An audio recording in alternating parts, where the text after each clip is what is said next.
College sports in Boston are threatened by new visa policies. A new professional women's hockey league is bringing more eyes to the game. Especially with them coming to Aganis a few times this year, I'm really excited to get a few of my friends into it as well. I'm Grace Ferrazza. That story coming up. College athletes will stay banned on placing their bets on pro sports. All of this and more, live from Studio West. We're taking you beyond the points. Hello and welcome to Beantown Power Plays. I'm Mason Jablonski. And I'm Laura Hibbert. Today we're taking you beyond the points, sharing the sports that make Boston Titletown. The Professional Women's Hockey League, or PWHL, was created in 2023 and it is expanding. BUTV's Grace Ferrazza is live outside of Aganis Arena with some updates about the future of the PWHL. Grace, what can you tell us? Hi, Mason. Good morning. I'm here at Aganis Arena where the BU women's hockey team and Boston PWHL team have gotten to play a few games. I spoke to fans, plus a few current and past D1's women's hockey players about the PWHL. Here's what they had to say. These are posters of players in the Olympics and now the PWHL. It's encouraging for Jane Guay. I think what's really interesting about women's sports as a whole is how they have been able to rise together.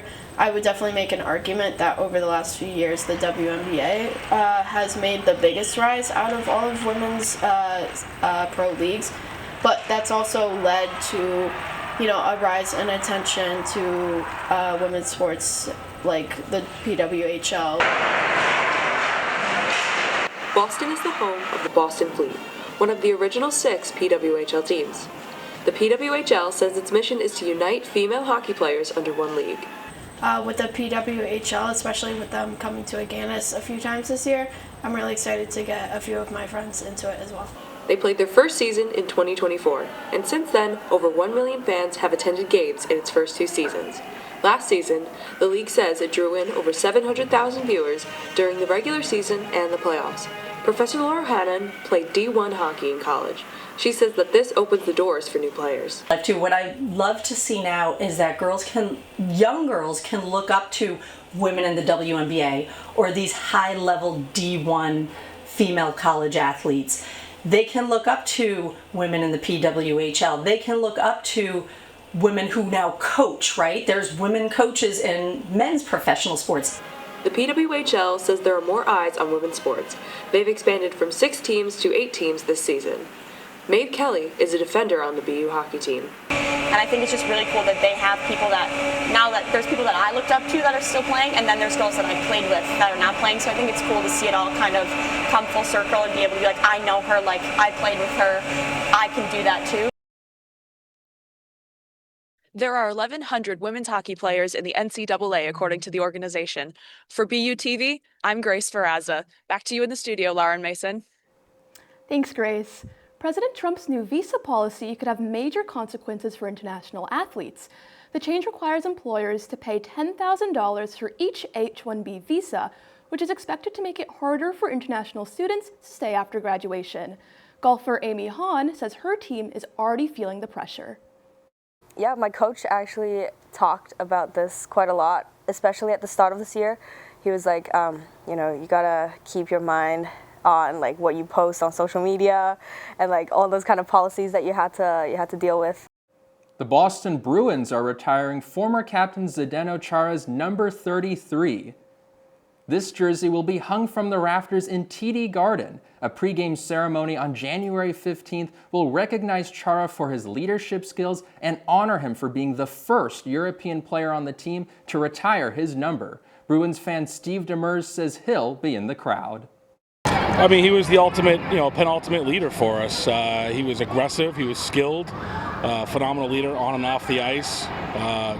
Was in the community, and he was the best. As soon as they said they were going to retire his number, I immediately bought the tickets. So I'm ready for January 15th. It's going to be awesome.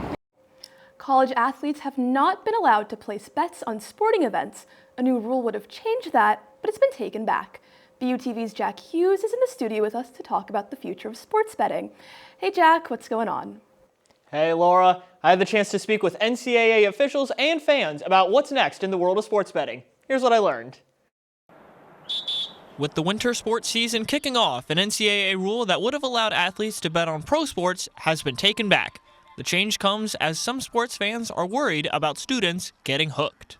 I just don't think that we should really be endorsing betting like that, because I think it's like a very serious addiction that I think a lot of people suffer from and maybe don't recognize it as an addiction or something like that. 2/3 of Division I schools agree as they voted to keep the rule from coming into play.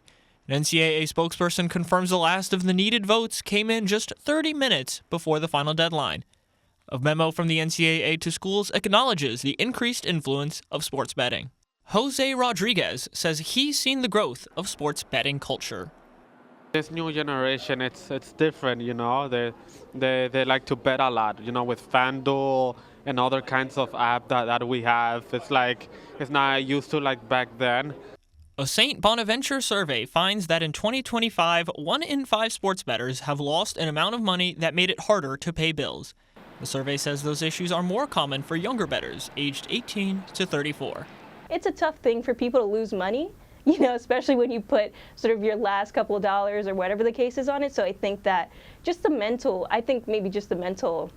strain it takes to like bet and lose will impact the player's performance. The NCAA told BUTV they have no further comment on the rule change. For BUTV, I'm Jack Hughes. Now back to the desk.